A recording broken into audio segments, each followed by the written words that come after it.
అందరికీ నమస్కారం. గీతమ్మ కథల ప్రపంచానికి స్వాగతం. నేను మీ గీతావాణి. ఇప్పుడు మనం ఒక క్రొత్త రచనను ఆస్వాదించబోతున్నాం. అది ఆంధ్రుల అభిమాన రచయిత్రి మాలతీ చందూర్ గారి ఆలోచించు అన్న రచన. ఇందులో కథానాయిక వేదన పడుతూ తన కథను చెప్పుకుంటూ వస్తుంది. కథాంతానికి ఆమె కొంత స్థిమితపడుతుంది, ఆమెలో మార్పు వస్తుంది.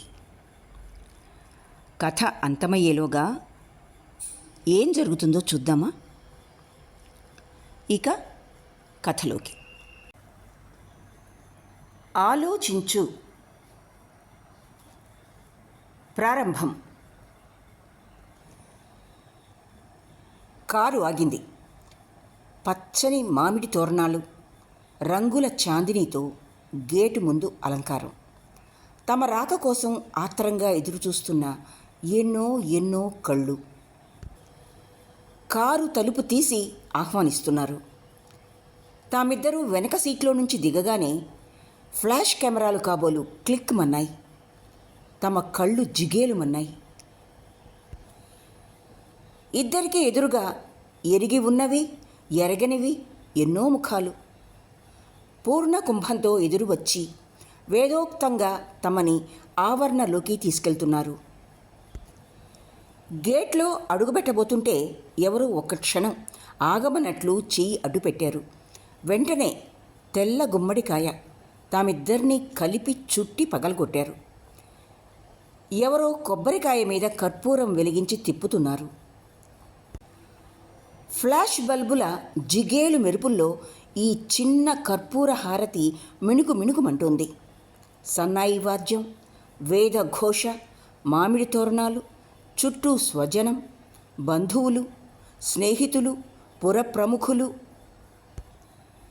తన ప్రక్కన హై స్కూల్ హెడ్ మిస్ట్రెస్, అతని ప్రక్కన స్కూల్ కమిటీ సెక్రటరీ. గేటుకు రెండు వైపుల నుంచి దారి పొడుగున గార్డ్ ఆఫ్ ఆనర్ వలె లేత నీలం రంగులో పిల్లలు అడుగులో అడుగు వేసుకుంటూ పెళ్లివారిలాగా మందంగా నెమ్మదిగా నడుస్తున్నారు. హై స్కూల్ భవనం రంగురంగుల బల్బుల మధ్య దీపాల తోరణాలతో ఆహ్వానిస్తోంది. వెడల్పాటి రిబ్బను తెరిచిన తలుపులకి అడ్డంగా ముడివేసి ఉంది. బ్రాహ్మణులు మంత్రాలు వల్లిస్తున్నారు. సన్నాయి మంద్రస్థాయిలో మ్రోగుతున్నది. తన కుడివైపున ఇతను, ఎడమవైపు హెడ్ మిస్సెస్, ప్రక్కగా వెండి పళ్ళెంలో పన్నీరు బుడ్డి, మంచి గంధం, పూలు కుంకుమతో ఎవరో ఒక పెద్దామె, ఆ వెనుకగా పూలమాలలు చేత పుచ్చుకున్న ఫస్ట్ అసిస్టెంట్. వీటన్నిటినీ ఏదో కలలో మాదిరి చూస్తున్నది లలిత. ఈ ఉత్సవం ఎవరి కోసం? ఈ ఆర్భాటం దేనికోసం? ఇదంతా దేనికి? ఈ బాజాలు, ఈ అట్టహాసం తమ కోసం, తమ దంపతుల కోసం అని మర్చిపోతున్నది. వీటన్నిటినీ తను ఒక ప్రేక్షకురాలి వలె చూస్తున్నది. దూరాన ఉండి ఇలాంటి ఉత్సవాలని కుతూహలంతో తిలకించే చిన్న పిల్లల గుంపులో నిల్చున్న ప్రేక్షకురాలి వలె తిలకిస్తోంది. తన మనస్సు, తన దేహం ఇవన్నీ తన దగ్గర లేనట్లు, అవి తనని వదిలి దూరంగా నిల్చుని కుతూహలంతో పరికిస్తున్నట్లుగా చూస్తున్నది.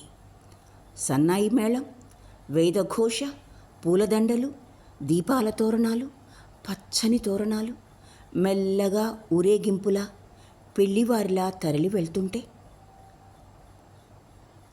ఆనాడు ఇవేమీ లేని, ఈ ఆడంబరాలు ఏమీ లేని మరో ముఖ్యమైన సంఘటన జ్ఞాపకానికి వస్తున్నది. ఎప్పుడు జరిగింది?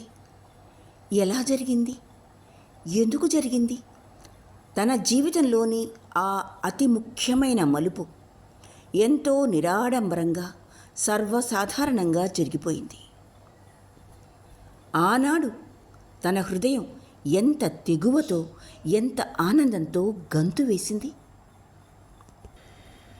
తన కుడి చేతి వేళ్లను స్పృశిస్తున్నది. చిరపరిచిత స్పర్శ. ఆ స్పర్శలో పూర్వమున్న ఆనందం కానీ ఉద్వేగం కానీ లేవు. అయినా ఆ స్పర్శ ఈనాటికి తనని కదిలిస్తూనే ఉంటుంది. తన దేహంలో ఒక భాగమైనట్టు, ఆ స్పర్శ తన స్వంతమైనట్టు, ఆ వేళ్ళు తనని నిలువంతా తాకుతున్నట్టు అనిపిస్తుంది. కళ్ళెత్తి చూడకూడదు. ఆ కళ్ళ వంక, ఆ వ్యక్తి వంక చూడకూడదు అని తనని తను అదుపులో పెట్టుకుంటున్నది. కానీ తన మనసుకి కళ్ళకి సంబంధం లేదు. కళ్ళెత్తి చూడకూడదు, ఆ కళ్ళ వంక, ఆ వ్యక్తి వంక చూడకూడదు అని తనని తాను అదుపులో పెట్టుకుంటున్నది. కానీ తన మనసుకి కళ్ళకి సంబంధం లేదు. తన కళ్ళు తననే ఎదిరిస్తున్నాయి. ఈ వ్యక్తి విషయంలో తన మీద తనకి అధికారం లేదు. కళ్ళు పైకెత్తి ప్రక్కగా చూసింది. అతను తన వైపే చూస్తున్నాడు. ఆ కళ్ళల్లో కొంటెతనం, అల్లరి, గర్వం ఇవేమీ లేవు. ఏదో తెలియని ఒక భావన తన వంక సూటిగా చూస్తున్నాడు. అది ఆరాధన, అధికారమా, లేక వాత్సల్యమా? ఏమున్నది ఆ చూపులో? వీటన్నిటికీ అతీతమైన ఒక భావం. ఆ కళ్ళు తనకి ఏదో మోగగా చెప్తున్నాయి. వేద ఘోష, సన్నాయి వాద్యం వీటి మధ్యన తనని ఆపి ఏవేవో చెప్తున్నాయి. బలవంతాన దృష్టి తిప్పుకుంది. ఆ చెయ్యి తనని తాకి తాకనట్లు సన్నగా కావాలనే స్పృశిస్తున్నది. సన్నగా, పొడవుగా ఆనాడు తన ప్రక్కన నడిచిన ఈ వ్యక్తి ప్రక్కన కాదు, ఇంచుమించు తన భుజాల చుట్టూ చెయ్యి వేసి నడిపించుకెళ్ళిన ఈ వ్యక్తి. ఆ రోజు ఈ సన్నాయి వాద్యం లేదు, దిష్టి తీయడాలు లేవు, దీపాల తోరణాలు లేవు, చుట్టూ ఇందరి అభివందనాలు లేవు. కానీ తామిద్దరూ లోకాలని జయించామని, ఈ ప్రపంచాన్నే ఓడించామన్నంత విజయగర్వంతో రిజిస్టర్ ఆఫీస్ మెట్లు దిగి వచ్చారు. చుట్టూ 10 మంది ఫ్రెండ్స్ కూడా లేరు. కానీ ఆనాడు ఎంత తెగువ, ఎంత ధైర్యం, ఎంత గర్వం!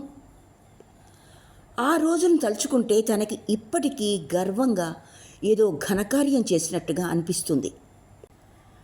మళ్ళీ ఆ వేళ్ళు తన వేళ్ళని తాకుతున్నాయి. ఈసారి తన చెయ్యిని కావాలని పట్టుకున్నాడు. అతని వేలుకున్న ఉంగరం తన వేళ్ళని ఒక్కసారి అదిమినట్లయింది. అతను కావాలనే తన చేతికి ఆ ఉంగరాన్ని తాకిస్తున్నాడు. తనకు మళ్ళీనే ఆనాటి సంఘటనని జ్ఞాపకం చేసుకుంటున్నాడా? వ్యక్తులు వేరైనా భావాలు ఒకటేగా. తమ భావ స్రవంతి ఒకే మార్గాన ప్రవహిస్తున్నదా? జ్ఞాపకాల తోరణాలు తామిద్దరిని ఒకే గమ్యం వైపు లాక్కుని పోతున్నాయా? ఎన్నేళ్ళయింది? తమ మార్గాలు, తమ పరిధులు, గమ్యాలు ఇవి రెండు కావు, ఒక్కటే అని అనుకుని ఎన్నేళ్ళయింది? లలిత గడిచిన సంవత్సరాలు లెక్కపెట్టలేకపోతున్నది.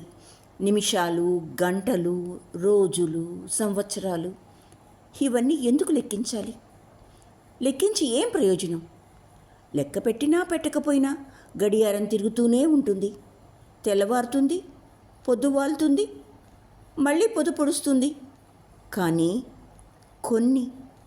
కొన్ని రోజులు, కొన్ని క్షణాలు ప్రతి వ్యక్తి జీవితంలో ప్రత్యేకంగా సుమధురంగా ఉంటాయి. మధురమైన ఆ క్షణాలే పుష్ప సౌరభం వలె మాటిమాటికి జ్ఞాపకం వస్తుంటాయి. ఇక్కడి నుండి లలిత తన గతాన్ని, ప్రస్తుతాన్ని కలగాపులగం చేసుకుంటూ తన గత స్మృతులను జ్ఞాపకం చేసుకుంటూ ఉంటుంది. తను బీటీ చేస్తున్న రోజుల్లో ఇతన్ని మొదటిసారి చూసింది. అప్పుడు అతను ఏదో కంపెనీలో చిన్న ఉద్యోగం చేస్తున్నాడు. ఎలా చూసింది? ఎక్కడ చూసింది? సినిమా హాల్లోనా? రోడ్డు మీదనా? కాదు, అతను ఒకరోజు సరాసరి తమ ఇంటికే వచ్చాడు. ఎవరో అతని దూరపు బంధువు, తమరి బంధువు అట, ఆవిడ ఫలానా వాళ్ళ ఇంటికి వెళ్ళు అందిట. ఒక సాయంత్రం వేళ తను కాలేజీ నుంచి వచ్చేటప్పటికి అతను నాన్నగారితో మాట్లాడుతున్నాడు.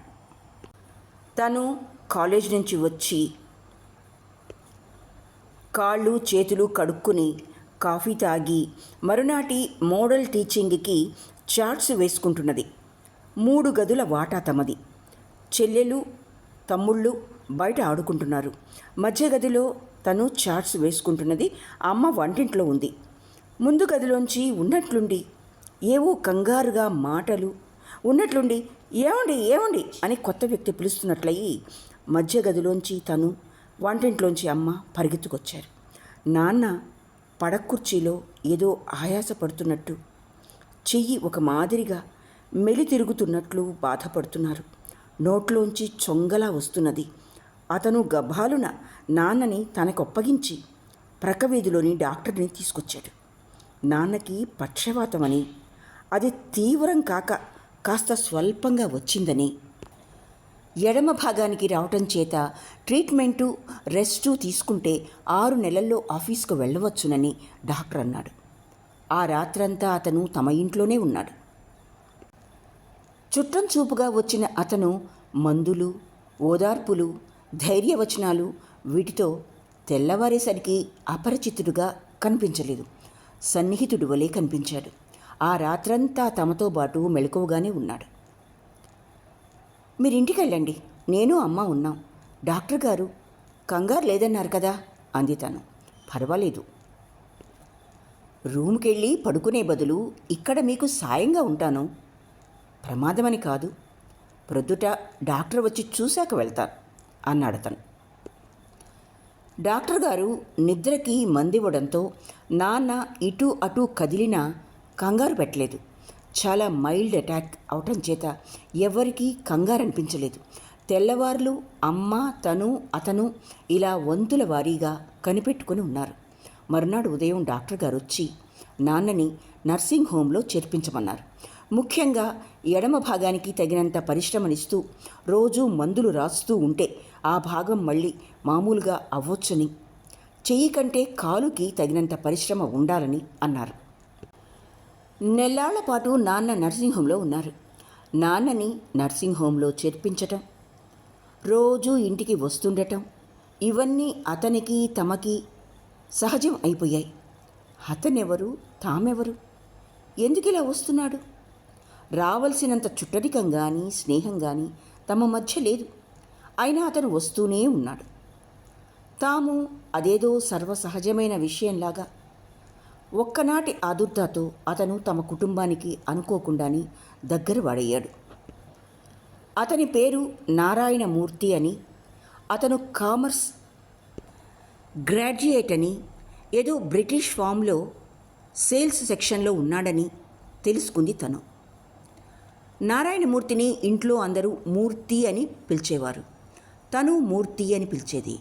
ఇంట్లో అందరూ తనని లల్లి అని పిలిచినట్లే అతను లల్లి అని పిలిచేవాడు. తను బీటీ రాసిన తర్వాత ఒకరోజు సాయంత్రం వేళ ముందు గదిలో కూర్చున్నప్పుడు తనని అడిగాడు, లల్లి, ఈ సాయంత్రం బీచ్కి వెళ్దాం, వస్తావా అని. తను కొంచెం ఆశ్చర్యంగా చూసింది. అతను తన్నెప్పుడు ఇలా ప్రత్యేకంగా బయటికి రమ్మని పిలవలేదు. మధ్య గదిలో నాన్న పడుకునున్నారు, అమ్మ లోపలుంది. తను ప్రశ్నార్థకంగా చూసినట్టుంది. నీతో ప్రత్యేకంగా మాట్లాడాలి అన్నాడు. అమ్మతో చెప్పొస్తాను అంటూ లోపలికి వెళ్ళింది తను. ఎందుకు రమ్మంటున్నాడు, ఏం మాట్లాడతాడు అని మదనపడింది తనలో తను. కానీ ఏదో లీలగా అతను అడగబోయేది, మాట్లాడబోయేది తనకి స్ఫురిస్తూనే ఉంది. ఏదో సంచలనం, అలజడి కలుగుతోంది. మూర్తితో బీచ్కు వెళ్తున్నాను అని అన్నప్పుడు అమ్మ ఒక్క క్షణం పస్తాయించింది. మళ్ళీ ఏమనుకుందో, వెళ్ళు, త్వరగా వచ్చి అంది. అమ్మ వెళ్ళవద్దు అని అందామని అనుకుందా? అప్పుడు తనేం చేసి ఉండేది? ఎదిరించి వెళ్ళేది. తగినంత కారణం లేనప్పుడు అతను రమ్మని అంత మర్యాదగా సూటిగా పిలిచినప్పుడు రాను అని ఎందుకు అనాలి? వెళితే తప్పేమిటి? ఇలాంటి ప్రశ్నలు తను వేసి ఉండేది. తను అమ్మతో ఘర్షణ పడి అయినా వెళ్ళి ఉండేది. అతనేదో దురుద్దేశంతో రమ్మన్నాడని అమ్మ అనుకుని ఉండదు. కానీ ప్రత్యేకంగా మాట్లాడి ఆ విషయమేదో ఇక్కడే మాట్లాడవచ్చునని అమ్మ ఉద్దేశం కావచ్చు. కానీ తనకి వెళ్ళాలనుంది. అతను ఏం చెప్తాడో వినాలని ఉంది. చీర మార్చుకుని చెప్పులు వేసుకుని బయలుదేరింది. సందు మొగదల ఉన్న ట్యాక్సీని ఆపి ఎక్కమన్నాడు. తనకి ఆశ్చర్యంగా ఉంది. బీచ్కి వెళ్ళేందుకు సరాసరి బస్సు ఉంది. మాట్లాడకుండా ఎక్కింది కారు. ట్యాక్సీని ట్రిప్లికేన్ బీచ్కి శాంథోమ్కి మధ్యగా ఆపించి డబ్బులిచ్చి పంపేశాడు. అక్కడ కొంచెం తెరిపిగా ఉంది. చాలామంది మెరీనాలోనే సర్దుకుంటారు. అక్కడ జనం అట్టే లేరు. బీచ్లోకి వెళ్ళి సముద్రపు కెరటాలు తమ కాళ్ల వైపుకి పరిగెత్తుకొస్తుంటే తడి పొడిగా ఉన్న ఇసుకలో కూలబడ్డారు. తను దూరాన నిశ్చలంగా కనిపిస్తున్న ఓడవైపు చూస్తూ ఉంది. నిజానికది సముద్రపు రేవు వైపు పయనిస్తూ ఉంది. కానీ దూరానికి చలనరహితంగా కనిపిస్తోంది. బహుశా తను అంతేనేమో. తన హృదయం ఉద్వేగంతో కొట్టుకుంటోంది. మనసు ఏవేవో వినాలని తొందరపడుతోంది. ఏదో స్పందన తనని ఉక్కిరి బిక్కిరి చేస్తోంది. మనసులో ఉన్న ఆ అలజడిని, ఆవేశాన్ని పైకి కనబడనీయకుండా దూరాన ఉన్న ఓడలాగా ఆ ఓడవంక చూస్తూ కూర్చుంది. ప్రక్కన కూర్చున్న అతని ఉనికిని తన మనస్సు, తన హృదయం నిలువెల్లా గమనిస్తుంది. సముద్రపు హోరు. తమ మధ్య ఒక్క మాట కూడా లేదు. నిశ్శబ్దంలో, మాటల కందని భాషలో, నిశ్శబ్దంలో మాటల కందని భాషలో ఇమడని ఎన్నో మాటలు, ఎన్నో నివేదనలు. సముద్రపు హోరుని మించి బిగ్గరగా మాట్లాడుతున్నట్లు అనిపిస్తున్నది. ఏం చెప్తాడు? ఏం అడుగుతాడు? ఎలా అడుగుతాడు? తాను ఏమని బదులు చెప్పాలి? ఎలా బదులు చెప్తుంది తను? పక్కకు తిరిగి అతని వైపు చూడలేకుండా ఉంది. చూడాలని ఎంత ఆతృతగా ఉన్నదో, కుతూహలంగా ఉన్నదో కానీ తను తల తిప్పలేకుండా ఉంది. తల ఉంచుకొని తడి ఇసుకలో అతనేదో రాస్తున్నాడు. ఏం రాస్తున్నాడు? చూపుడు వేలుతో రాస్తున్నాడు. తన పేరా? కళ్ళెత్తి చూడాలని అనిపిస్తోంది కానీ చూడలేకుండా ఉంది. ఏదో పిరికితనం, సంకోచం. ఆ రాస్తున్న వేలు అలానే ఒక క్షణం ఆగిపోయి ఆ కుడి చెయ్యి ఇసుక మించి నెమ్మదిగా జరిగి తన ఎడంచేతి మీదకు మృదువుగా పడింది. ఆ స్పర్శ అతి మృదువుగా ఉండి ఒక్కసారి తన ఒళ్ళు కంపించినట్లయింది. ఆ చెయ్యి అలానే తన చేతి మీద ఉండి బిగుసుకుంది. నెమ్మదిగా తన చేతిని అతని చేతిలోకి తీసుకుని వదలకుండా గట్టిగా పట్టుకున్నాడు. తను వద్దు అనలేకుండా ఉంది. ఏంటి చొరవ అని ప్రశ్నించలేకుండా ఉంది. చెయ్యి వెనక్కి లాక్కోలేకపోయింది. అతని చేష్ట అతి సహజంగా అనిపిస్తున్నదే తప్ప చెయ్యి వెనక్కి లాక్కోవాలని అనిపించలేదు. 5, 10, 15 నిమిషాలు తన చేతిని విడవకుండా అలా గుప్పెట్లో పట్టుకుని కూర్చున్నాడు. ఇద్దరి మధ్య ఒక్క మాట కూడా లేదు. తన గుండెలు వేగంగా కొట్టుకోవటం అతనికి వినిపిస్తున్నదా?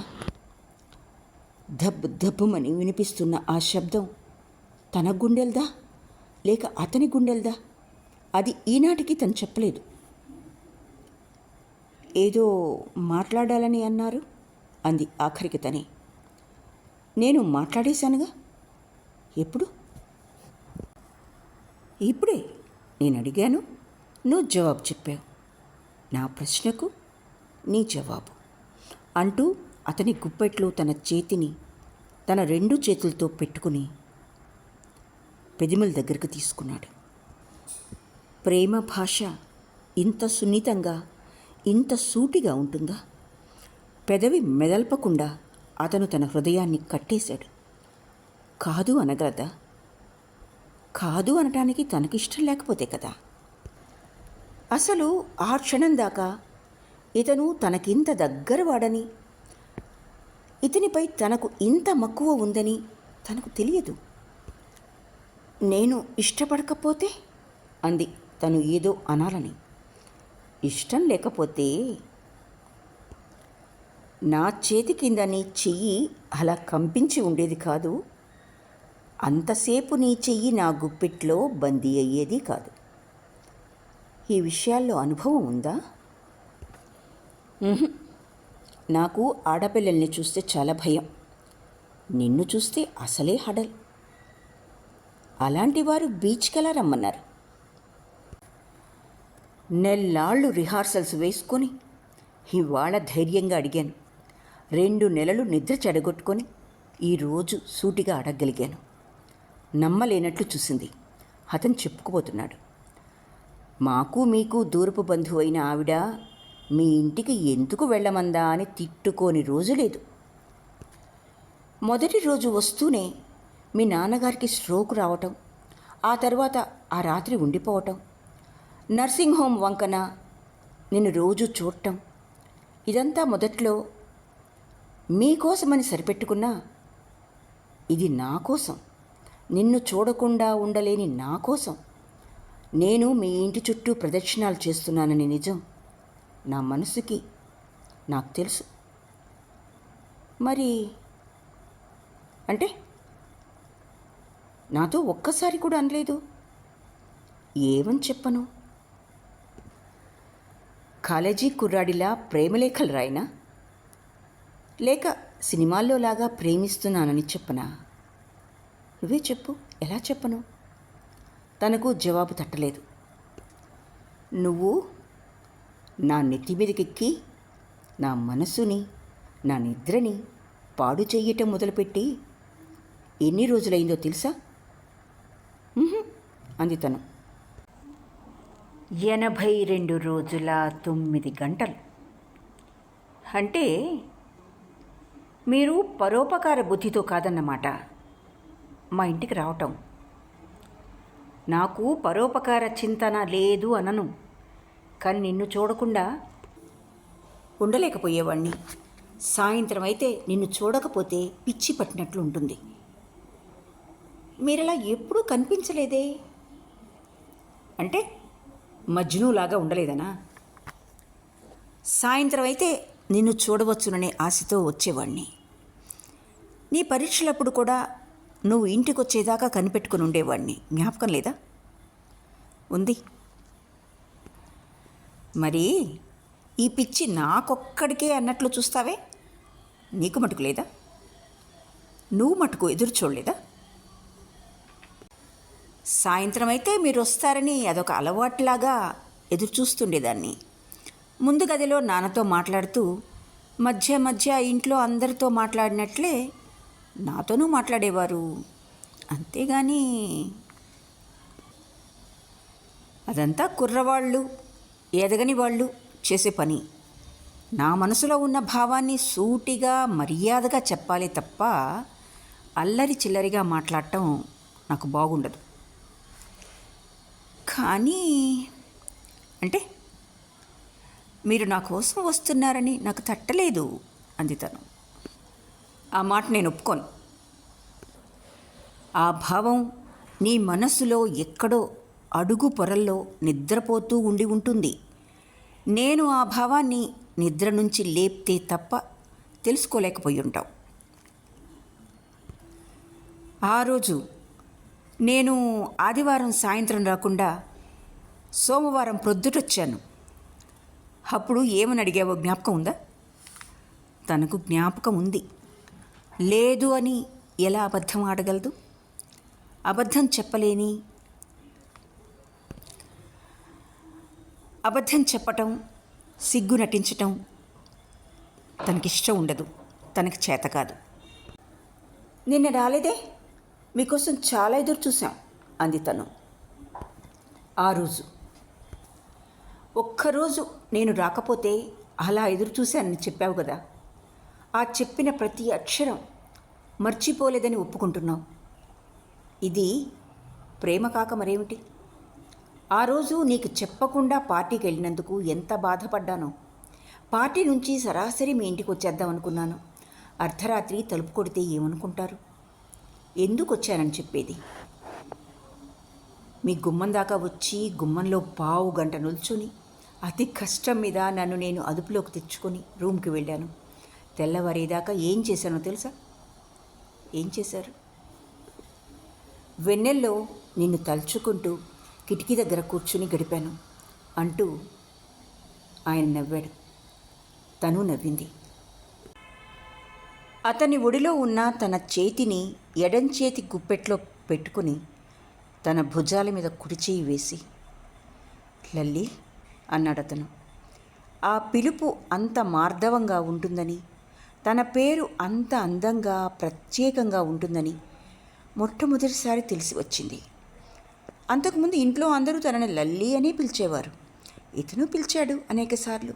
కానీ ఆ సాయంత్రపు పిలుపులో ఏదో ఒక తీవ్రమైన ఆరాటం, ఏదో అందుకోవాలనే కాంక్ష వినపడింది. ఆ తర్వాత అతను వందలు, వేలు, లక్షల సార్లు తనను లల్లి అని ప్రేమతో, కోపంతో, ఆప్యాయతతో రకరకాల అవస్థల్లో పిలిచుండొచ్చు. కానీ ఆ సాయంత్రపు పిలిపే, ఆ 2 అక్షరాల పిలిపే తన చెవుల్లో ప్రతిధ్వనిస్తూ ఉంటుంది ఎప్పుడు. ఆ తర్వాత తాము ఎన్నో మాట్లాడుకున్నారు.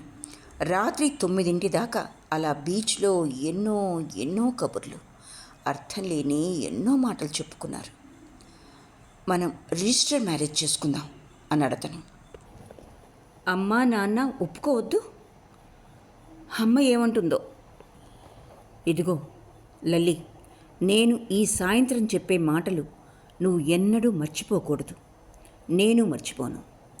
మనిద్దరికీ ఇష్టమైంది, మనకి వ్యక్తిత్వం ఉంది, ఆలోచించి నిర్ణయించుకునేపాటి వయస్సు, తెలివి 2 ఉన్నాయి. పెళ్లి భోజనాలు, ఊరేగింపులు అంటూ డబ్బు వేస్ట్ చేయడం నాకు ఇష్టం ఉండదు. మా వాళ్ళకు కూడా అంత డబ్బు లేదు. మీ నాన్నగారికి అంతంత మాత్రంగా ఉంది. అప్పో సొప్పో చేసి వేలు వృధా చేస్తే గాని పెళ్ళి కాదా? మనం సివిల్ మ్యారేజ్ చేసుకుందాం. 100 రూపాయల్లో హాయిగా పెళ్ళైపోతుంది. మీ వాళ్ళు మీ వాళ్ళలాగానే హడావుడి పెళ్ళి కావాలంటారు.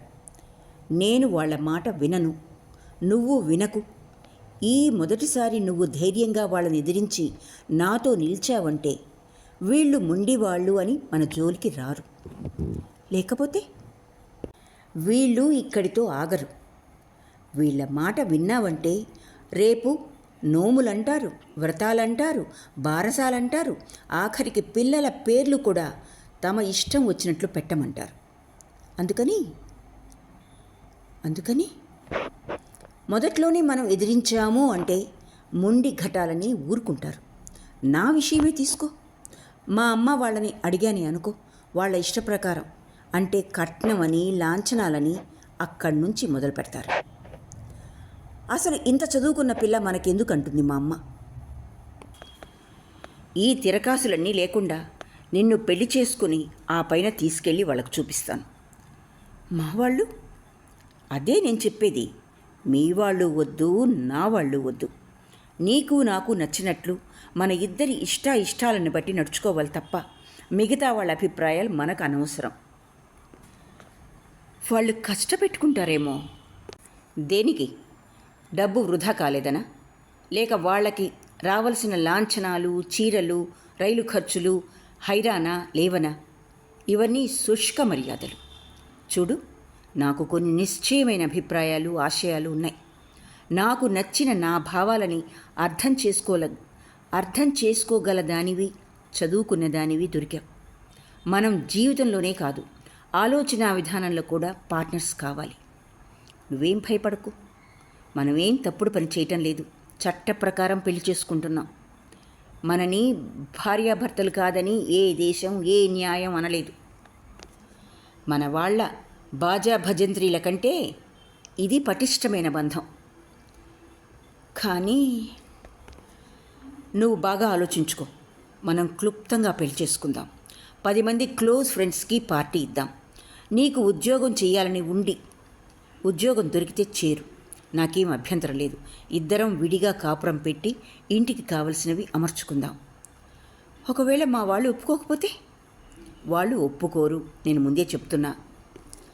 2 వైపులా ఒప్పుకోరు. కొన్నాళ్ళు కోపం వచ్చి రారు. అది ఒకందుకు మంచిదే. ఈ లోపల మనం సెటిల్ అవ్వచ్చు. తర్వాత వాళ్ళే రాజీ పడతారు. అమ్మతో ఆలోచించి చెప్తాను. ఆలోచించు. సివిల్ మ్యారేజ్ అంటే మీ వాళ్ళు ఒప్పుకోరు. ఇక నేనంటావా, నాకు ఈ డబ్బు ఖర్చు ఇష్టం లేదు. నీ మీద ప్రేమ వల్ల తలవంచిన నా మనస్సాక్షికి వ్యతిరేకంగా ఒప్పుకుంటానే తప్ప మనస్ఫూర్తిగా మట్టుకు కాదు. మరి ఉండు చెప్పని. నీకు మంగళసూత్రాలు, బ్రాహ్మలు, తలంబ్రాలు లేకపోతే అది పెళ్ళి కాదని భయం ఉంటేను, కేవలం వాటి మీదనే నమ్మకం ఉంటేను అప్పుడు అబ్బే అదేం లేదు. అయితే ఒకదాని మీద పూర్తి నమ్మిక, గట్టి ఇష్టం లేనప్పుడు, మనసు ఊగిసలాడుతున్నప్పుడు దాన్ని పట్టుకుని వ్రేలాడ్డంలో అర్థం లేదు.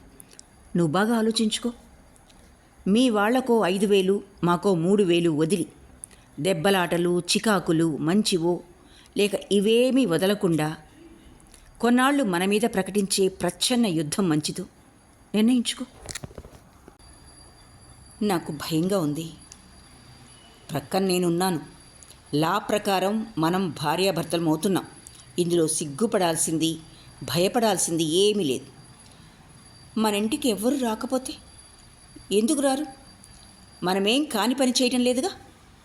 లేచిపోలేదు, పరువు తక్కువ పని చేయటం లేదు. ఇదేదో కొత్త విషయం అని కొన్నాళ్ళు వింతగా చెప్పుకుంటారు. ఆ పైన అంతా మర్చిపోతారు. మనం నమ్మిన వాటిని ఆచరించడానికి భయపడటంలో అర్థం లేదు. నిన్ను ఈ పళాన లేచి రమ్మంటే నువ్వు సంకోచపడటంలో, భయపడటంలో అర్థం ఉంది. సివిల్ మ్యారేజ్ అంటే భయం దేనికి? చుట్టుపక్కల వాళ్ళు. నువ్వు ఇవన్నీ మర్చిపోవడం నేర్చుకోవాలి.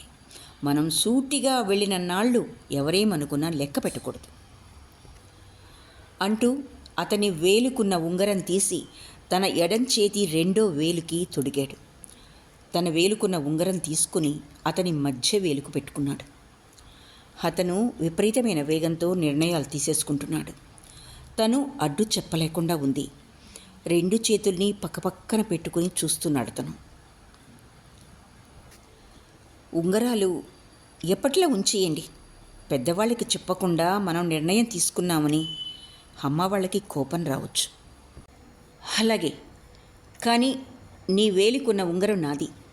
నా ఉంగరం నీ వేలికి ఇవాళ కాకపోతే రేపు వస్తుంది. నన్ను మీ నాన్నగారితో మాట్లాడమన్నావా?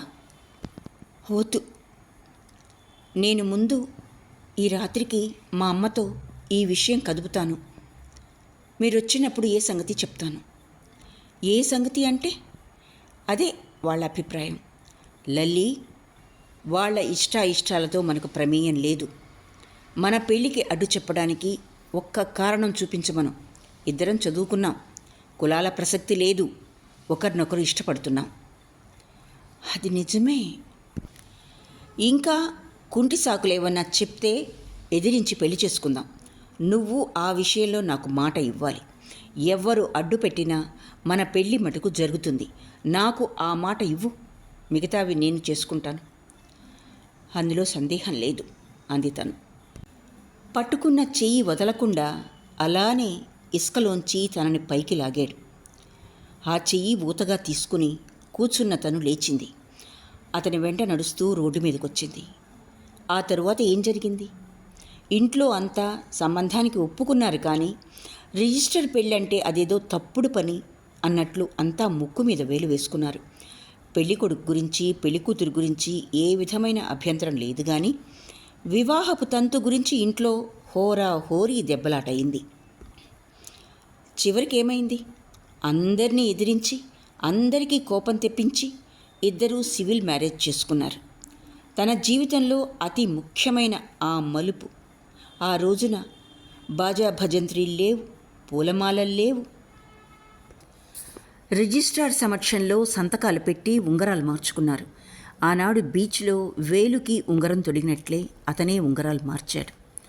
ఆ ఉంగరం కావాలని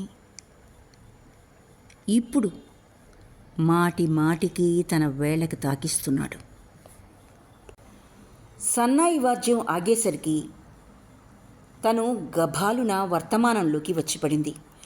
గతంలో పరిభ్రమిస్తున్న తను ఒక్కసారి ప్రస్తుతంలోకి వచ్చిపడింది. స్కూల్ కమిటీ చైర్మన్ ఏదో చెప్తున్నాడు. దానికి అతను ఏదో బదులు చెప్తున్నాడు. చైర్మన్ అందించిన వెండి కత్తెర అతని చేతుల్లోకి తీసుకుని తన కుడి చేతిలో ఉంచి రిబ్బన్ కత్తిరించు అన్నాడు నెమ్మదిగా. ఒక్క క్షణం పాటు నాకు ఇవేమీ వద్దు, ఈ ఆడంబరాలు గౌరవాలు ఏమీ వద్దు, ఈ పై హోషులన్నీ మీరు అలవాటు చేసుకున్నవి, మీరే కత్తిరించండి, ఈ ప్రారంభోత్సవం మీరే చెయ్యండి అందామని అనిపించింది తనకు. కానీ తను అనలేదు, అనకూడదు. తనలో ఎన్నో భావాలు, ఎన్నో బాధలు, పైకి అనకూడనివి ఎన్నో ఉన్నాయి. వాటినన్నింటినీ ఏళ్ల తరబడి మనసులో దాచుకుని నలుగురి కోసం, చుట్టూ వారి కోసం మామూలుగా ప్రవర్తించటం అలవర్చుకుంది. ముసుగులో బ్రతుకుతోంది. ఈ పై ముసుగు తనకు అలంకారమైపోయింది. ఒక్కసారి కళ్ళెత్తి అతని వంక చూసింది. ఆ కళ్ళల్లో ఏముంది? అతని కళ్ళు మామూలుగా స్నేహంగానే ఉన్నాయి. కానీ తనలోని కోపం, బాధ, అవమానం అతనికి అర్థం కాదా? అర్థమైనా అలా ఉంటాడా? నెమ్మదిగా రిబ్బన్ కత్తిరించింది. ఒక్కసారి పటుక్కున తెగి 2 ముక్కలయింది రిబ్బన్. తన మనస్సులాగానే. అందరూ హాల్లోకి ప్రవేశించారు. తమిద్దరినీ అతి గౌరవంగా, మర్యాదగా, ఆప్యాయంగా వేదిక మీదకు తీసుకెళ్తున్నారు.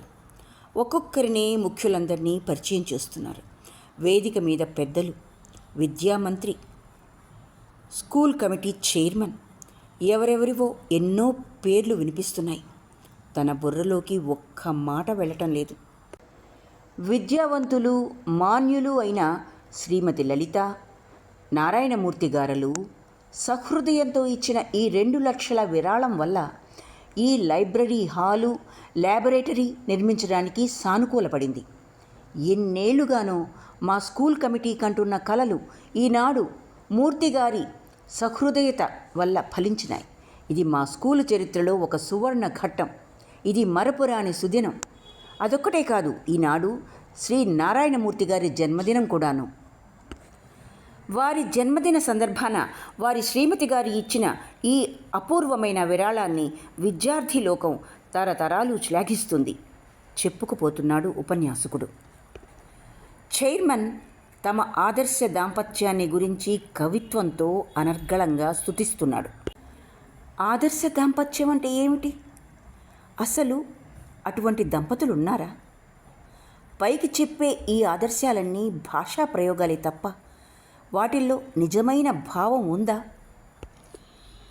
ఒక్కొక్క దాంపత్యం వెనుక ఎన్ని కన్నీళ్ళు, ఎన్ని బాధలు, ఎన్ని విషమ పరిస్థితులు, ఎన్ని అవమానాలు, ఎంత రాజీ. వీటన్నిటినీ కలిపితే దాంపత్యం ఆదర్శప్రాయమవుతుందా? అవ్వచ్చు. కానీ ఈ అవమానాలు, బాధలు, మానసిక గాయాలు మానిపోవే. వీటి తాలూకు గుర్తులు చెరిపే మందు, ఈ గుర్తులు మాసిపోయే మందు ఎవరి దగ్గరైనా ఉందా? ఈ ప్రేక్షకుల్లో ఏ ఒక్కరి దగ్గరైనా ఉందా? వేల సంఖ్యలో భవిష్యత్ వైపు ఆశాజనకంగా చూస్తున్న ఈ పిల్లల్లో ఏ ఒక్కరి దగ్గరైనా మందు ఉందా? ఉండదు. ఆ బాధలు, అవమానాలు, వాటి తాలూకు గుర్తులు వ్యక్తితో పాటు నశించాలే తప్ప అవి పోవు, ఎన్నటికీ పోవు. అవి ఆ ఒక్క రోజునే నశిస్తాయి. కళ్ళెత్తి చూసింది లలిత. ఎదురుగా ముందు వరుసలో తన 2 కూతుళ్ళు, అల్లుడు, కొడుకు, వారి పక్కగా సుజాత. అందరూ తమ వంక ప్రేమగా చూస్తున్నారు. వీళ్ళందరికీ తమను చూస్తుంటే గర్వంగా, ప్రేమగా ఉందా? ప్రేమ అంటే ఏమిటి? ఆ ప్రేమకు అర్థం ఏమిటి? ప్రేమ అంటే బాధ, తీవ్రమైన కోపం, కసి, వెనువెంటనే జాలి, నిస్సహాయత. ఇవేనా ప్రేమంటే? ఒక్క క్షణం శాంతి లేకుండా కాల్చి కాల్చి చంపే ఈ మంట, దేహాన్ని, హృదయాన్ని పీల్చి నుసి చేసే ఈ అగ్ని, ఇది ప్రేమ?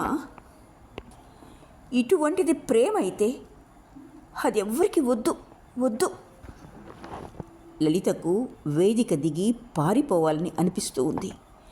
ఎవ్వరికీ కనబడని చోటుకు వెళ్ళి దాక్కోవాలని అనిపిస్తోంది. తన జీవితంలో ఎన్ని రోజులు హాయిగా, ప్రశాంతంగా గడిచాయి? ఎన్ని రోజులు? అవును, ఎన్ని రోజులు? 5 ఏళ్ల పాటు తను నిజంగా, సుఖంగా, హాయిగా ఉంది. పెళ్ళైన మొదటి 5 సంవత్సరాలే తాను సమస్యలు, బాధలు లేకుండా గడిపింది. ఆ రోజుల్లో తాము ఎంత హాయిగా, సంతోషంగా ఉండేవారు. ఆ రోజులు ఎక్కడికి పోయాయి? ఎక్కడ పడింది తప్పటడుగు? ఎవరు వేశారా తప్పటడుగు? పెళ్ళయ్యాక 1 సంవత్సరం పాటు ఈ వైపు ఆ వైపు బంధువులు తమని ఇంచుమించు వెలివేసినట్లే చూశారు. మంగళసూత్రం లేదని అందరూ అనుమానాస్పదంగా చూసేవారు తన వంక. తను లెక్క పెట్టేది కాదు. ఒక విధంగా తనకి గర్వంగా ఉండేది. తాము ఏదో సాంఘిక విప్లవం తెచ్చినట్లు, ఈ సమాజాన్ని ఎదిరించి నిలిచినట్లు గర్వంగా ఉండేది. అతడు తనతోటిదే లోకం అన్నట్లు ఉండేవాడు. ఇప్పుడు అలాగే ప్రవర్తిస్తాడు. కానీ అది నిజం కాదు, నటన అనిపిస్తూ ఉంటుంది. తనకు అతడితోటిదే లోకం, తను తప్ప మరో ప్రపంచం లేదు అనుకునే వ్యక్తి ఇలాంటి పనులు ఎందుకు చేయగలుగుతున్నాడు? తనెందుకు అతని వలె దులుపుకు తిరగలేకుండా ఉంది? పెళ్ళి అయిన 1 ఏడాదిన్నరకి అతనికి ఉద్యోగం పోయింది. పోయింది అంటే కోపం వచ్చి ఏదో తగాదాల్లో రిజైన్ చేసి ఇంటికి వచ్చేశాడు. పొద్దున మామూలుగా ఆఫీస్కి వెళ్ళిన వ్యక్తి సాయంత్రం అయ్యేటప్పటికీ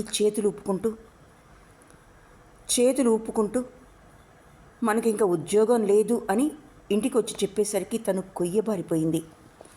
అతనంత సర్వసాధారణంగా, తేలిగ్గా ఎలా ఉండగలుగుతున్నాడు?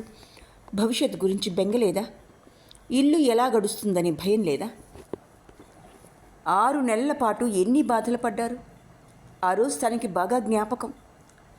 పాత కాగితాలు, తన టెక్స్ట్ బుక్స్ అమ్మి 2 రూపాయలు వస్తే ₹1 అతని బస్ ఛార్జీలకిచ్చి ₹1.50తో పడి బియ్యం కొని వారం రోజులు గడిపింది. మజ్జిగ లేకుండా, నెయ్యి లేకుండా, కాఫీ లేకుండా ఎన్ని రోజులున్నారు? అర అలాకు పాలు, అర్ధనా టీ ప్యాకెట్తో ఎన్ని రోజులు నెట్టుకొచ్చింది? పొద్దుట వడకట్టిన టీ పొడి సాయంత్రం మళ్ళీ ఆ పొడినే మరిగించి బెల్లం వేసి కాచిన రోజులు అనేకం. అన్నింటికంటే తను అలా ఇవ్వవలసి వచ్చినందుకు బాధపడి కుమిలిపోయేది. కానీ అతను దానిని గురించి పట్టించుకునేవాడు కాదు. బస్కి డబ్బులు లేకపోతే నడిచి వెళ్ళిపోయేవాడు. చెప్పులు తెగిపోతే ఉత్త కాళ్లతో వెళ్ళిపోయేవాడు. ఒకసారి ఇంటర్వ్యూకి ఉత్తి కాళ్లతో వెళ్తుంటే తను చెప్పులు తెల్లదారంతో కుట్టి రంగు తెలియకుండా ఉండటానికి నల్ల ఇంకు పూసింది. ఆనాడతను నవ్వుతూ ఏమన్నాడు? మనం ఆఖరికి చెప్పులు కుట్టుకునైనా బతకగలం, మనకేం పర్వాలేదు అన్నాడు. 6 నెలల పాటు రెండో కంటి వాడికి తెలియకుండా తాము కటిక దరిద్రం అనుభవించారు. పచ్చడి మెతుకులు, ఉత్త చారన్నం, ఇలా ఏది పెట్టినా తినేసి ఊరుకునేవాడు. అప్పుడు ఆకలి బాధ. తెల్లవారితే ఎలా నడుస్తుంది? ఎలా గడుస్తుంది? ఉద్యోగం ఎప్పుడు దొరుకుతుంది, ఇవి తప్ప మరో ఆలోచనే ఉండేది కాదు. ఆ దరిద్రాన్ని తామిద్దరూ పంతాలు వేసుకున్నట్లు, ఎవరు ఎన్ని రోజులు భరించగలరు అన్నట్లు ఒకరిని మించి మరొకరు ఓపికతో చిరునవ్వుతో నెట్టుకుంటూ వచ్చారు. అతని వేలి ఉంగరం ఉన్నట్లుండి ఒక రోజున మాయమైపోతే తను భరించలేక ఒక్కసారి ఏడ్చేసింది. ఆ రోజున ఏమన్నాడు? చూడ్లల్లి, నేను ప్రామిస్ చేసి చెప్తున్నాను, మళ్ళీ నీకు ఇటువంటి బాధను ఎన్నడూ కలిగించను. ఇన్ని కన్నీళ్ళు, ఇంత బాధ నీకెన్నడూ రానివ్వను. నా మాట నమ్ము. ఆ ఉంగరాన్ని ఈ నెలాఖరులోగా ఎలాగో అలా విడిపించి నా వేలుకి తొడుక్కుంటాను, సరేనా? సిల్లీ గర్ల్, గాజులు గొలుసు అన్నీ తేలిగ్గా అమ్మేసిన దానివి ఆ ఉంగరానికి ఇంత బాధపడతావే? నువ్వు ఉత్త సెంటిమెంటల్ ఫూల్వి. మీరు కాదా? ఆ ఉంగరం నాది, దాని మీద మీకు హక్కు లేదు. అయితే నీ వేలి ఉంగరం ఇచ్చి.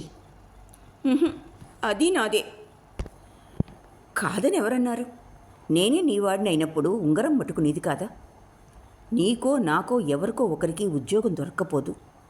మొదటి జీతం రాగానే ఆ ఉంగరం విడిపిస్తాను, సరేనా? శిఖరానికి ఎక్కిన మనిషి దిగక తప్పదు కదా. తమ లేమి కూడా శిఖరాగ్రాన్ని చేరుకుని ఆ పైన మళ్ళీ మామూలు లెవెల్కి రావటం మొదలుపెట్టింది. ఆ ఉంగరం తాకట్టు పెట్టి తెచ్చిన 25 రూపాయలతో 15 రోజులు గడిపేసరికి 6 నెలలుగా ఊరిస్తున్న అపాయింట్మెంట్ ఆర్డర్ చేతికొచ్చింది. గర్ల్స్ హై స్కూల్లో మ్యాథమెటిక్స్ టీచర్గా తనకి టెంపరరీ అపాయింట్మెంట్ వచ్చింది. అప్పుడు తనకెంత ఇచ్చేవారు? కమిటీ స్కూల్ అవటం చేత గవర్నమెంట్ స్కేల్స్ ఉండేవి కాదు. 90 రూపాయలు స్టార్టింగ్ అన్నారు. కానీ ఆనాడు ఆ జీతం తమకి 10,000 రూపాయలుగా తోచింది. మొదటి నెల జీతం చేతికొచ్చేదాకా తను ఇంచుమించు స్కూల్కి నడిచి వెళ్ళేది. మధ్యాహ్నం పూట టిఫిన్ పట్టుకెళ్ళేది కాదు. చేసి పట్టుకెళ్ళడానికి ఇంట్లో ఏముంది గనుక. నెలాఖరైతే 90 రూపాయలు చేతిలో పడతాయనే భావం తమకి కొండంత ధైర్యాన్ని, ఉత్సాహాన్ని ఇచ్చింది. మొదటి జీతం అతని చేతిలో ఉంచినప్పుడు తామిద్దరి కళ్ళంటా నీళ్లు తిరిగాయి. ఎందుకని? ఒకరి మీద ఒకరికున్న ఆపేక్ష. తను చిక్కిపోతున్నదని, కష్టపడుతున్నదని అతనికి బాధ. తనకి కుటుంబాన్ని ఆదుకోగలనని, అతనికి కడుపు నిండా అన్నం పెట్టగలనని ధైర్యం. ఆ మరునాడు తను చెప్పకుండానే ఆ ఉంగరం తాకట్టు విడిపించి తీసుకొచ్చాడు. 25 రూపాయలకు పెట్టిన ఆ ఉంగరం 35 రూపాయలతో విడిపించుకోగలిగారు. ఆ రోజు ఆ ఉంగరం అతని చేతికి తనే స్వయంగా తొడిగింది. ఆనాడు రిజిస్ట్రార్ ఆఫీసులో భయం వల్ల, సంకోచం వల్ల తన ఉంగరం అతని వేలికి తొడగలేకపోయింది. కానీ తన మొదటి జీతంతో ఇల్లు దాటిపోయిన ఆ ప్రేమ కానుకొని వెనక్కి తెచ్చుకోగలిగిన ఆనందం మాటల్లో చెప్పలేదు. ఈనాటికి తన ఒళ్ళు సంతోషంతో గగురు పొడుస్తూ ఉంటుంది ఆ రోజు జ్ఞాపకం వస్తే. మళ్ళీ ప్రస్తుతంలోకి. లోకంలో ఎందరెందరో ధనవంతులున్నారు, చదువుకున్న దంపతులున్నారు. వారందరూ మూర్తి దంపతుల వలె విద్యార్థుల పట్ల, విద్యాలయాల పట్ల శ్రద్ధ చూపిస్తే మన భారతదేశంలో నిరక్షరాస్యత పూర్తిగా నిర్మూలించబడుతుంది. వీళ్ళిద్దరూ ఆదర్శ దంపతులు, భావి కాలాల వారికి మార్గదర్శకులు. విద్యామంత్రి గారి ఉపన్యాసం తన చెవుల్లో జొరబడుతున్నది. భావి కాలాల వారికి తాను ఆదర్శప్రాయం కావాలట. దేనికి? తనేం ఘనకార్యం చేసిందని? అవమానాలని, తిరస్కారాలని దిగమింగి సహించిందనా?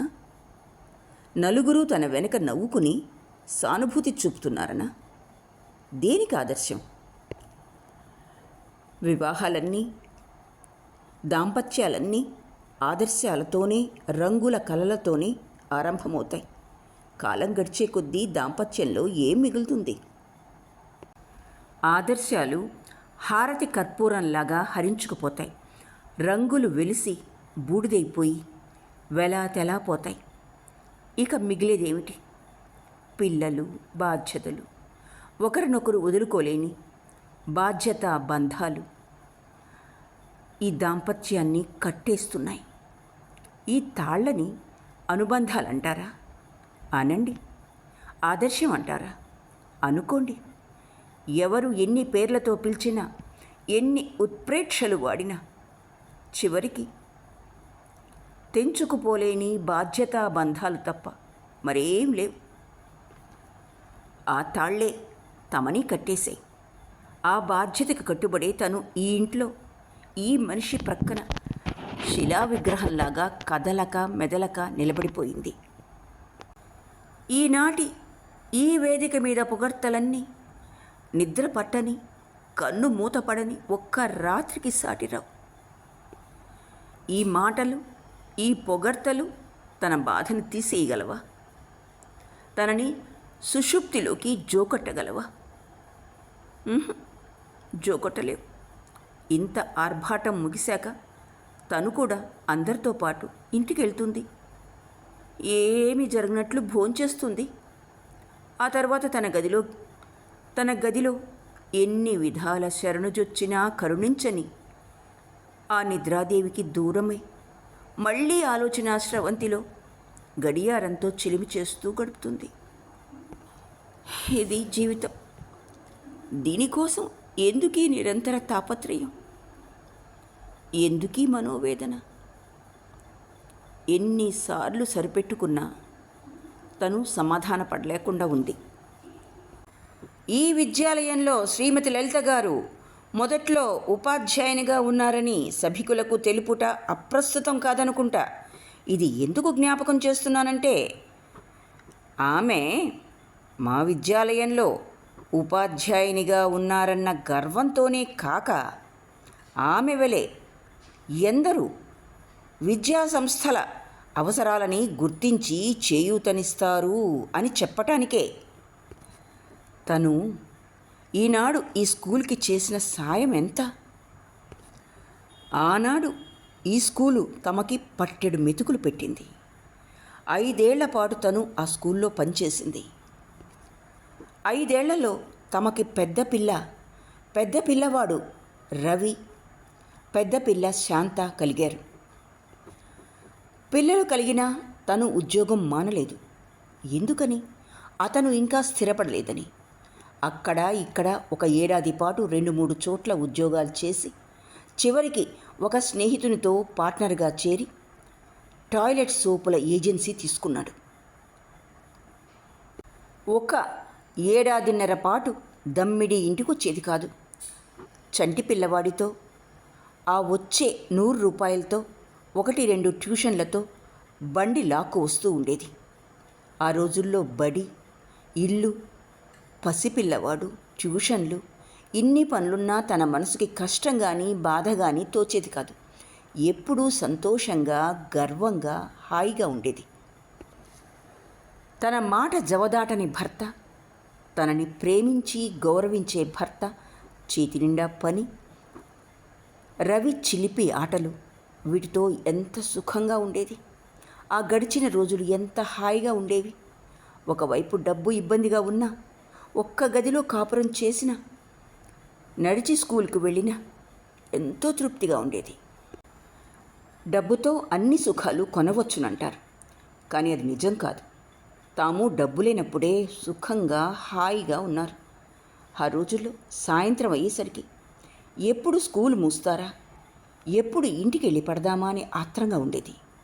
సాయంత్రం రవిని మధ్య పెట్టుకొని 3వ వ్యక్తితో సంబంధం లేకుండా తాము ఎన్నెన్ని రోజులు గడపలేదు. ఒక సినిమాకి వెళ్ళాలని కానీ, షికారుకి వెళ్ళాలని కానీ, ఎవరిళ్ళకైనా వెళ్దామని కానీ అనిపించేది కాదు. అంతం లేని కబుర్లు, అంతులేని నవ్వులు, అవన్నీ ఎక్కడికి పోయాయి?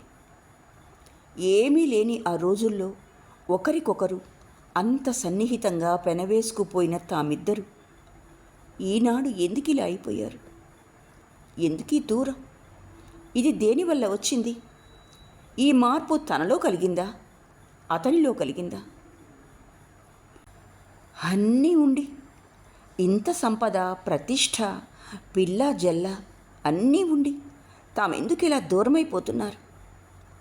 ఎందుకిలా ఒకరికొకరు అపరిచితులవుతున్నారు? డబ్బు మనుషుల్ని ఇలా చేస్తుందా? ఇది డబ్బు వల్ల కాదు, డబ్బు వలన మనిషికి కలిగే నిష. డబ్బు మనిషికి ఇచ్చేటువంటి స్వేచ్ఛ స్వాతంత్రాలునా? డబ్బన్న దానికి ప్రాణం లేదు, మనసు లేదు. ప్రాణం ఉన్న మనిషి ఆ డబ్బుతో మనసుల్ని మనుషుల్ని మర్చిపోతున్నాడు. తమకి శాంత పుట్టాక డబ్బు బాధలు తగ్గటం మొదలుపెట్టాయి. నెమ్మదిగా తమ పరిస్థితి బాగుపడటం మొదలుపెట్టింది. శాంత పుట్టాకనే దాని పేరిట పెయింట్స్కి ఏజెన్సీ తీసుకున్నారు. దక్షిణాదికంతా సోల్ ఏజెన్సీ తీసుకున్నారు. ఆ రోజుల్లోనే తాము కాస్త పెద్ద ఇంట్లోకి మారారు. 2 పిల్లలతో తనకి ట్యూషన్స్కు వెళ్ళాలంటే కష్టంగా ఉండేది. ట్యూషన్లు మానేయమని అతను బలవంత పెట్టాడు. అసలు అప్పుడే స్కూలు మానేయమన్నాడు. తనే ఒప్పుకోలేదు. తన సంపాదన అవసరం లేకపోయినా ఇంట్లో కూర్చుని ఏం చెయ్యాలి? పిల్లలిద్దరినీ తన తల్లి చూసుకుంటూ ఉండేది. అతనేమో ఈ కొత్త ఏజెన్సీలో పడి రాత్రి 10-12 అయితే కానీ వచ్చేవాడు కాదు. ఒక్కొక్కసారి క్యాంపులకెళ్ళి 2-3 రోజులకు కానీ వచ్చేవాడు కాదు. అందుకని తను స్కూలు మానలేదు. తన సంపాదన ఇంటికి అవసరం లేదని తెలిసినా దేనికైనా ఉంటుందని జాగ్రత్త చేస్తుండేది డబ్బును. తరువాతైనా తను స్కూల్ ఎందుకు మానింది? ఉద్యోగం దేనికి రిజైన్ చేసింది? ఎవరి కోసం? తన ఇంటి కోసం, పిల్లల కోసం. కానీ ఆ ఇల్లు, ఆ పిల్లలు అవన్నీ ఏవి? అన్నీ ఉన్నాయి. కానీ వాటిల్లో ఆప్యాయత, అనురాగం మృగ్యమైపోయాయి. మూడోసారి తను కడుపుతో ఉన్నప్పుడు తన ఆరోగ్యం దెబ్బతిన్నది. స్కూల్లో అధిక శ్రమ, విశ్రాంతి లేని పని. దీంతో కొంతవరకు నీరసించి 5వ నెల నుండి ఆయాసం, కాళ్ల వాపులు ప్రారంభమయ్యాయి. అప్పుడే చెప్పింది డాక్టర్ తగినంత విశ్రాంతి కావాలని. అప్పుడే రిజైన్ చేయి అని అనేకసార్లు అంటూ వచ్చిన ఇతను తన చేత రిజిగ్నేషన్ లెటర్ రాయించాడు. తను కూడా వద్దు అని అంత పట్టుదల పట్టనూ లేదు. ఆ 4 నెలల విశ్రాంతితో తన ఆరోగ్యం కుదుటపడి కాన్పు సవ్యంగానే వచ్చింది. అప్పుడే నిశ్చయించుకున్నారు తమకింక పిల్లలు అక్కర్లేదని.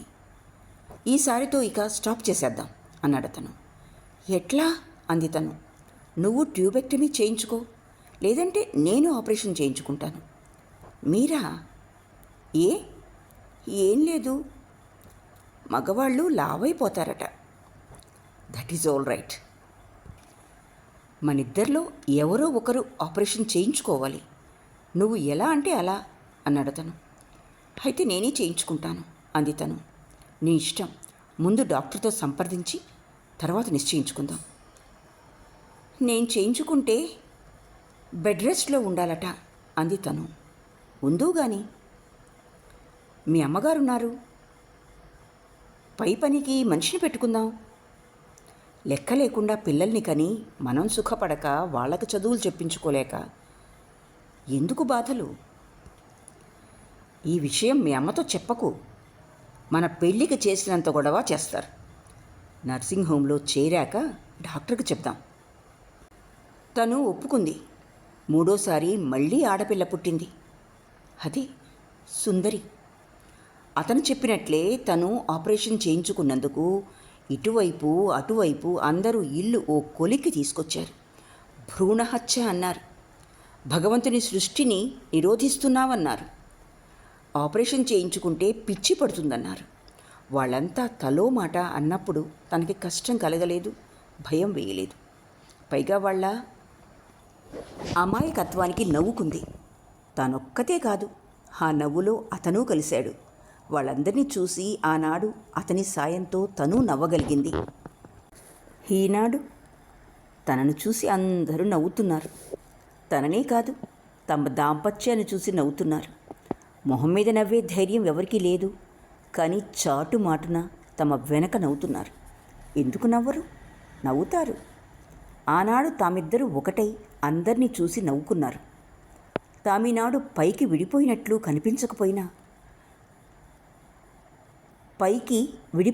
కనిపించకపోయినా తమ దాంపత్యంలో ఏర్పడిన ఆ మచ్చను చూసి లోపల నవ్వుతున్నారు.